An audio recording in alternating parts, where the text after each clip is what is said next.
ఓం శుక్లాంబరధరం విష్ణుం శశివర్ణం చతుర్భుజం ప్రసన్నవదనం ధ్యాయేత్ సర్వవిఘ్నోపశాంతయే. కార్తీక పురాణం 3వ అధ్యాయం నదీ స్నాన మహిమ. జనక మహారాజా, కార్తీక మాసంలో చేసే స్నాన దాన జపాదులు బహు పుణ్యప్రదాలు. అటువంటి సర్వోత్తమ పుణ్యప్రదాలైన వ్రతాలు ఆచరింపని స్త్రీ పురుషులు లెక్కలేనన్ని మార్లు శ్వాసయోనిలో అంటే కుక్కగా జన్మిస్తారు. కార్తీక మాసమంతా స్నానం, దానం, వ్రతం, ఉపవాసం మొదలైన వాటిని చేసే శక్తి సామర్థ్యాలు చాలని వాళ్లకు కార్తీక పౌర్ణమి నాడైనా వీటిని ఆచరించాలి. ఆ విధంగా చేయని వాళ్లకు నీచ జన్మలు తప్పవు. దీనికి ఉదాహరణంగా చక్కని ఇతిహాసం ఒకటి ఉంది. దానిని చెప్తాను, సావధానంగా విను. ఆంధ్రప్రదేశంలో తత్వనిష్ఠుడైన బ్రాహ్మణుడు ఒకడు ఉండేవాడు.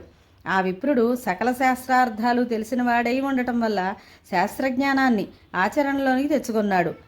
సత్యవ్రతం, ఇంద్రియ నిగ్రహం, భూతదయ కలిగి వ్యవహరించాడు. అతనిలో తీర్థయాత్రాసక్తి ఉండటం వల్ల సకల పుణ్యతీర్థాలు సేవిస్తూ దైవధ్యానంతో దినాలు గడిపేవాడు. ఒకనాడు ఆ పుణ్యాత్ముడు ఒక తీర్థయాత్రలకు పోతూ గోదావరి తీరానికి చేరుకున్నాడు. అక్కడ ఒక పెద్ద మర్రి చెట్టు మీద 3 బ్రహ్మరాక్షసులు ఉంటున్నారు. సూదుల్లాంటి వాళ్ల తల వెంట్రుకలు పైకి లేచి పెద్ద పెద్ద ఈతరుప్పల్లా కనిపిస్తున్నాయి.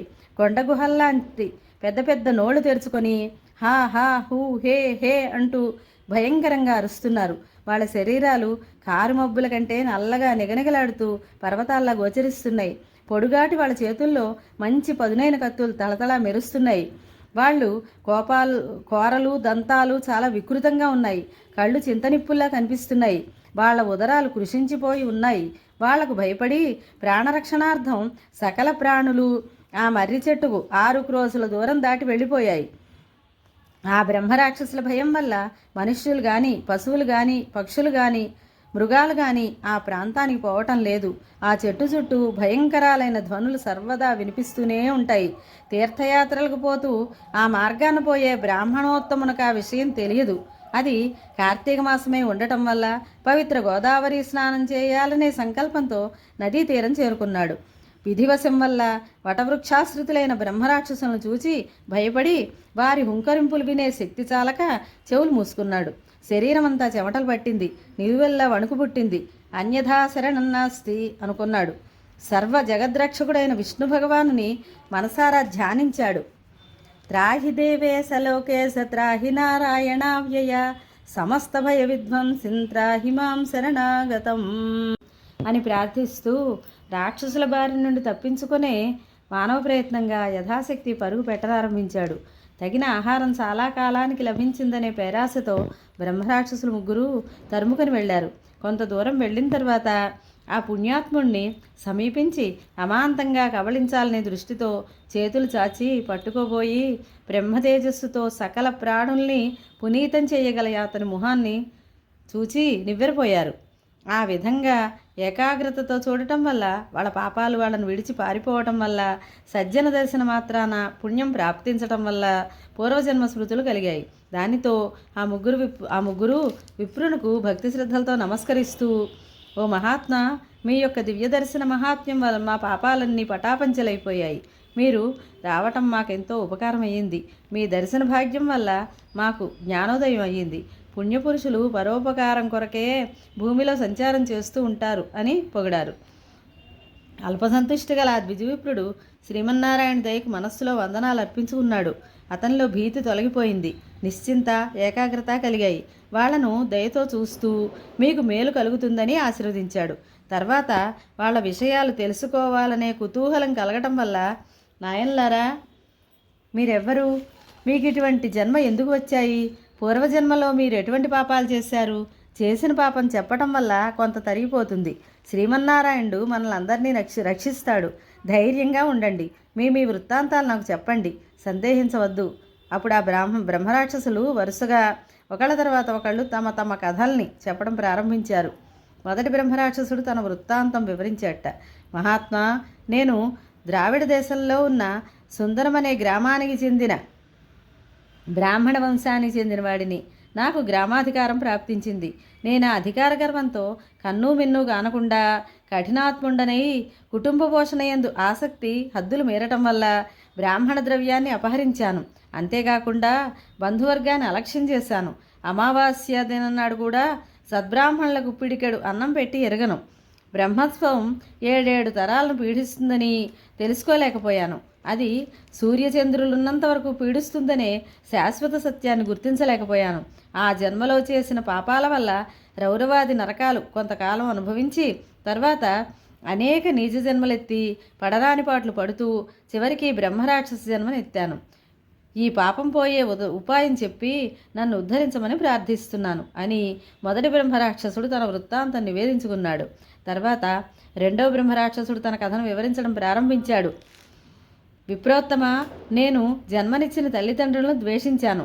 మాతృదేవోభవ పితృదేవోభవ అనే ఉపనిషత్ వాక్యాలను పెడచెవిన పెట్టాను. భార్య మాటలు విని ఆమె తోడిదో లోకం అనుకుని అన్ని విధాలా ఆమెను సంతోషపెడుతూ కన్న తల్లిదండ్రులను ఆలనా పాలనా చూడలేదు. నేను నా భార్య మృష్టాన్న భోజనం చేస్తూ నా తల్లిదండ్రులకు చలిదన్నం పెట్టాను. బంధుమిత్రుల్ని ఎన్నడూ ఆదరించలేదు. నేను చేసిన ఈ ఘోర పాపాల వల్ల నాకు ఈ జన్మ సంప్రాప్తించింది. నన్ను అధోజన్మ నుండి తప్పించి కాపాడమని భక్తిపూర్వకంగా కోరుకుంటున్నాను అని రెండవ బ్రహ్మరాక్షసుడు తన కథను వివరించి ప్రార్థించాడు. తర్వాత మూడవ బ్రహ్మరాక్షసుడు తన వివరాలను చెప్పడం ప్రారంభించాడు. విజయోత్తమ, నేను ఆంధ్రప్రదేశంలో ఒక విష్ణాలయంలో పూజారిగా ఉండేవాడిని. పూజారికి ఉండదగిన మంచి గుణాల్లో ఏ ఒక్కటి నా దగ్గర లేదు.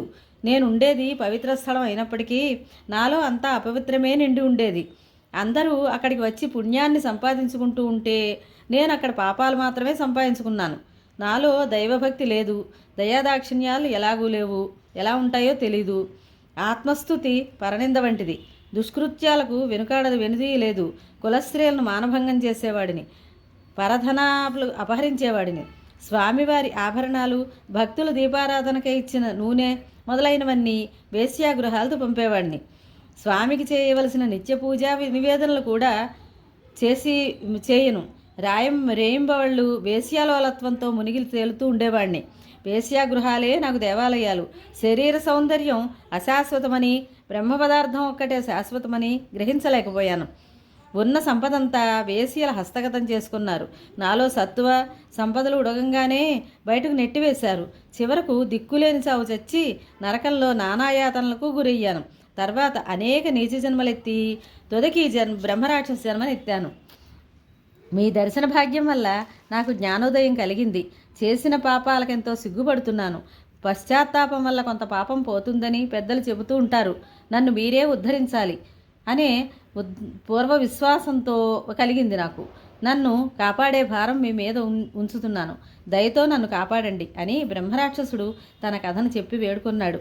ముగ్గురి కథలను విన్న విప్రోత్తముడికి ఎంతో జాలిపడ్డాడు. వాళ్ళను ఉద్ధరించడం తన పవిత్ర ధర్మంగా భావించి వాళ్లతో మీరు చేసినవన్నీ మహాపాపాలని చెప్పడంలో సందేహం లేదు. అందుచేతనే పడరాని పాటలు పడ్డారు. ఇప్పటికైనా యథార్థాన్ని గుర్తించి పశ్చాత్తాపడుతున్నందుకు ఎంతో సంతోషిస్తున్నాను. ఇక మీకే భయం లేదు. మీకు ఈ నీచ జన్మల నుండి విముక్తి కలిగిస్తాను. శ్రీమన్నారాయణుడు మనకు తోడు నీడగా ఉంటాడు అని చెప్పి వాళ్లను వెంటబెట్టుకొని కావేరీ తీరం చేరుకున్నాడు. అది కార్తీక మాసం అయి ఉండటం వల్ల ఉపవాసం చేసి కావేరీలో స్నాన జపాలు గావించి వ్రతం పూర్తి చేసి ఆ వ్రతఫలాన్ని ఆ బ్రహ్మరాక్షసులు ముగ్గురుకు ధారపోశాడు. ఆ ప్రతిఫలం వల్ల బ్రహ్మరాక్షసులు విముక్తి పొందారు. అందుచేత కార్తీక మాసంలో కావేరీ తీరంలో స్నానం చేసి నక్తాది వ్రతాలను ఆచరించే వారికి సకల పాపాలు తొలగిపోయి 10,000 వాజపేయాలు చేసినంత పుణ్యం ప్రాప్తిస్తుంది. ఆ విధంగా చేయటానికి నిర్లక్ష్యం చేసిన వాళ్ళు అనేక నీచ జన్మలు గురి అయి తుదకు నీచాతి నీచమైన గోరక అంటే పంది జన్మనెత్తి అనంతరం బ్రహ్మరాక్షసులు అవుతారు. స్త్రీ పురుష భేదం లేకుండా అందరూ కార్తీక మాసంలో కావేరి, గోదావరి, కృష్ణ మొదలైన పుణ్యనదుల్లో అవకాశం చిక్కిన దాని యందు స్నానం చేసి నక్తం మొదలైన వ్రతాలు చేయాలి. ఇది శ్రీ స్కాంద పురాణాంతర్గత కార్తీక మహాత్మ్యమందలి 3వ అధ్యాయం సంపూర్ణం. స్వస్తి.